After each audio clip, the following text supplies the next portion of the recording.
네, 이어서 지역 소식 전해드립니다. 저희 BTV 뉴스에서는 최근까지 기초의회 이제는 달라져야를 주제로 연속 보도를 해드렸는데요.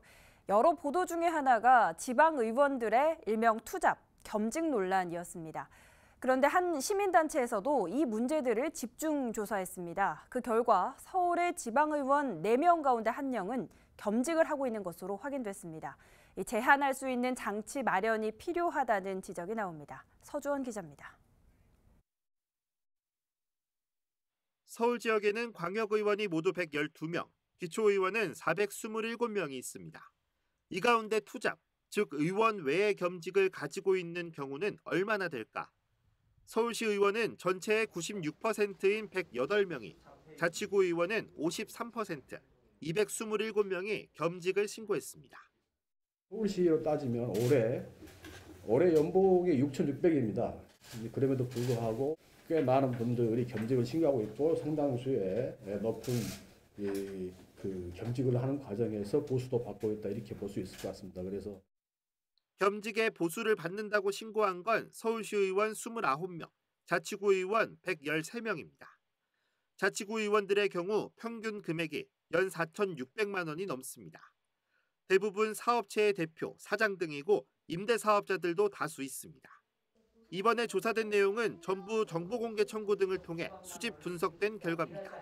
의무사항이지만 겸직 신고 내역을 공개하고 보수액까지 명시한 지방의회는 오직 단 한 곳, 용산구뿐입니다.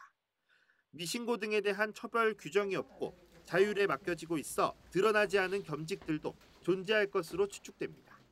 어떤 프로세스로 거기서 줬는지는 모르겠지만 그냥 사무처 직원분이 문제가 되는 경우는 이미 본인들이 걸러내서 사임을 권고했다. 의원이 그걸 받아들여서 정말 사임을 했는지 여부는 알 수가 없는 거죠.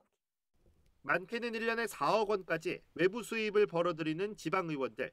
자치단체 출연, 위탁기관 등을 제외하고는 이들의 겸직 자체가 법 위반은 아닙니다. 그러나 영리 업무에 종사하다 보면 주민의 대표로서 부여받은 조례 입법과 집행부 감시 견제 권한을 충분히 발휘할 수 있을지 유권자들은 의문을 가질 수 있습니다. 직종에 따라서는 이해 충돌의 여부도 다분합니다. 이익을 더욱 증대시키려는 것이 아닌지 하는 그런 의구심을 가지고 있습니다. 각종 개발 인허가 과정에 관여할 수 있는 만큼 의정활동 기간 중 실사용 이외의 부동산 취득에 대해서도 엄격히 제한해야 합니다. 경실련은 이번 조사를 근거로 서울시 의회와 25개 자치구 의회에 지방의원들의 겸직에 대한 이해충돌 여부를 심사하고 그 결과를 공개할 것을 요구했습니다. 또 향후 겸직을 통한 외부 수입을 의정활동비 이하에서 제한하는 방안과 불로소득을 취하는 임대업의 겸직 금지 등도 제안했습니다. BTV 뉴스 서주원입니다.